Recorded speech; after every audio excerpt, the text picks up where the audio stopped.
రాము ఒక సాధారణ వ్యక్తి. అతను నగరంలో ఆటోరిక్షా నడుపుతూ బిజీ జీవితాన్ని గడుపుతాడు. తన కుటుంబాన్ని పోషించుకోవడానికి రాత్రింబవళ్లు ఆటోరిక్షా నడుపుతున్న రాముకి రాత్రి పందేలు అంటే ఆదాయ వనరు మాత్రమే కాదు, మక్కువ కూడా.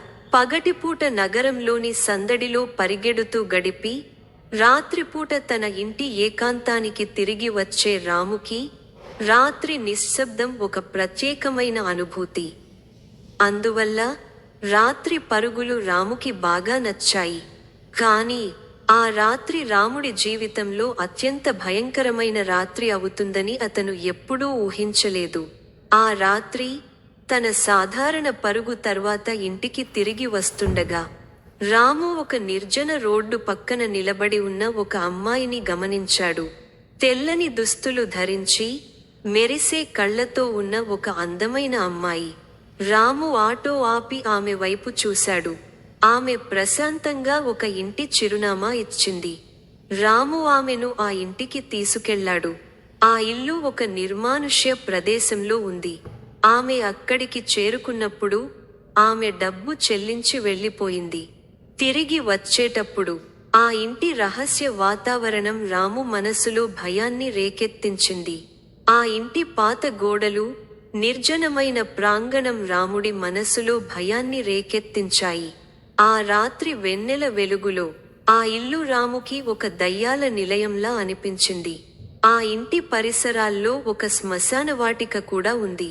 అందువల్ల రాముని భయం రెట్టింపు అయింది. ఆ ఇంటి పరిసరాల్లో ఒక గుహ కూడా ఉంది. ఆ గుహలో వివిధ రకాల మంత్రవిద్యలు జరుగుతున్నాయి. ఆ అడవిలోని చెట్లపై వివిధ దయ్యాల బొమ్మలు చెక్కబడ్డాయి. ఆ గుహ మార్గంలో ఒక గ్రానైట్ మంటపం ఉంది. అక్కడ ఒక దేవకన్య బొమ్మ చెక్కబడి ఉంది. ఆ దేవకన్యకు ఎర్రటి కళ్ళు మరియు పొడవాటి గోళ్లు ఉన్నాయి. ఆ రాతి మండపం పరిసరాల్లో వివిధ రకాల పూజలు జరిగాయి. ఆ అడవిలోని దెయ్యాల చెట్ల నుండి మానవ పుర్రెలు వేలాడుతున్నాయి.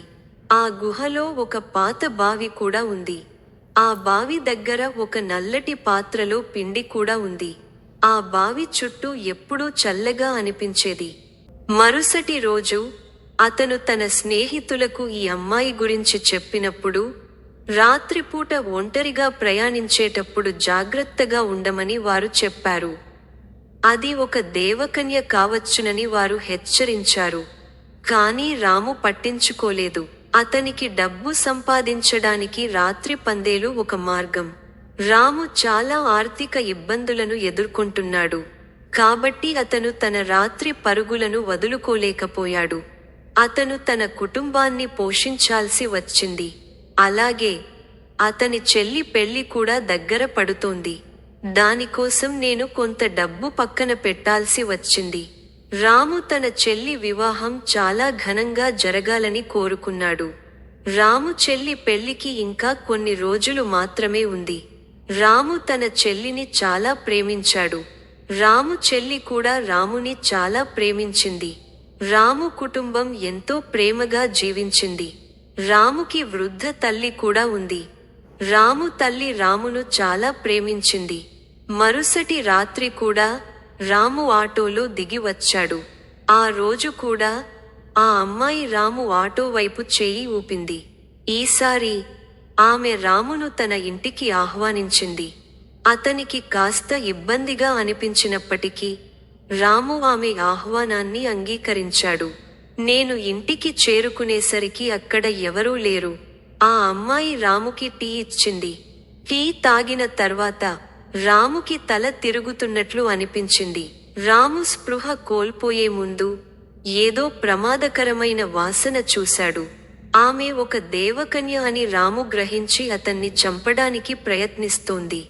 ఆ యక్షి రాముడిని చంపడానికి ప్రయత్నించడానికి కారణం ఆమె రాము రూపానికి, తన ప్రేమికుడి రూపానికి మధ్య పోలికను గమనించడమే.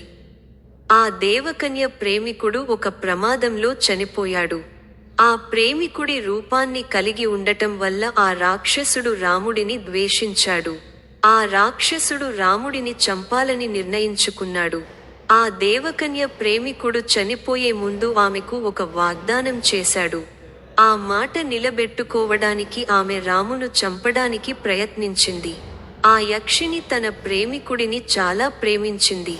వారి ప్రేమ చాలా బలంగా ఉండేది. వారిద్దరూ చాలా కలలు కన్నారు. ఆ దేవకన్యకు చాలా శక్తి ఉంది. ఆమెకు ప్రజలను ఆకర్షించే సామర్థ్యం ఉంది. రాము స్పృహలోకి వచ్చేసరికి అతను అడవిలో ఉన్నాడు. అతని కారు అక్కడ లేదు. అతను భయంగా అడవి గుండా నడిచాడు. కొద్ది దూరం నడిచాక నిన్న తను వెళ్ళిన ఇల్లు చూశాడు. నేను అక్కడికి వెళ్ళేసరికి ఇల్లు ఖాళీగా ఉంది. రాముకి విషయాలు దాదాపు అర్థమయ్యాయి. అది ఆ దేవకన్య ఇల్లు. ఆమె రాముడిని అక్కడ బంధించింది. ఆ రాక్షసుడు రాము ఆటోను దొంగిలించి అతన్ని చంపడానికి ప్రయత్నించాడు. రాము ఆటోను యక్షి అడవిలో దాచిపెట్టింది. రాము భయంతో పారిపోయాడు. అతను పరిగెత్తి ఒక ఆలయాన్ని చేరుకున్నాడు.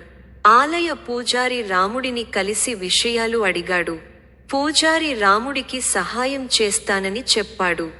పూజారి రాక్షసుడిని తరిమి కొట్టడానికి మంత్రాలు జపించాడు. మంత్రాల శక్తితో ఆ రాక్షసుడు అక్కడి నుండి పారిపోయాడు. రాము తన ఆటోను తిరిగి తీసుకున్నాడు. కానీ ఆ రాక్షసుడు అతని కారులోని చాలా భాగాలను నాశనం చేశాడు. కానీ అతను పూజారికి కృతజ్ఞతలు తెలిపాడు. రాత్రిపూట ఒంటరిగా ప్రయాణించేటప్పుడు జాగ్రత్తగా ఉండాలని పూజారి రాముడికి సలహా ఇచ్చాడు. అలాగే పూజారి అపరిచితులను నమ్మవద్దు అని అన్నాడు. పూజారి రాము ఆటోను రిపేర్ చేశాడు. పూజారి రాముడికి కొన్ని రక్షణ తాయెత్తులు కూడా ఇచ్చాడు. రాక్షసుడిని ఓడించడానికి పూజారి రాముడికి కొన్ని మంత్రాలు కూడా నేర్పించాడు. పూజారి రాముడికి రాక్షసుడిని ఓడించడానికి ఒక తాడు కూడా ఇచ్చాడు. ఈ సంఘటన తర్వాత రాము రాత్రి పరుగెత్తడం మానేశాడు. ఆ సంఘటన అతనికి ఒక పాఠం లాంటిది. యక్షిణులు మరియు దయ్యాల గురించిన కథలు కేవలం పురాణాలు కాదని రాము గ్రహించాడు. రాత్రి రహస్యంలో పొంచి ఉన్న ప్రమాదాల గురించి రాము బాగా తెలుసుకున్నాడు. రాము లాంటి చాలా మందికి రాత్రిపూట ప్రయాణం చేయడం ఒక భయంకరమైన అనుభవం. కాబట్టి రాత్రిపూట ప్రయాణించేటప్పుడు చాలా జాగ్రత్తగా ఉండటం చాలా అవసరం. అలాగే మీరు అపరిచితుల నుండి మీ దూరాన్ని పాటించాలి. తెలియని మార్గాల్లో ప్రయాణించడం తరచుగా ప్రమాదాలతో నిండి ఉంటుంది. రాము జీవితంలో జరిగిన ఈ సంఘటన అతన్ని చాలా మార్చివేసింది.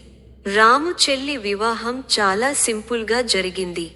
రాము చాలా సంతోషకరమైన జీవితాన్ని గడిపాడు.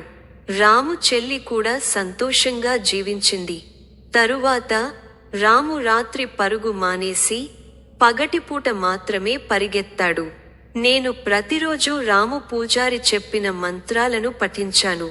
అలాగే పూజారి ఇచ్చిన తీగను రాము ఎప్పుడూ తన చేతిలో ఉంచుకునేవాడు.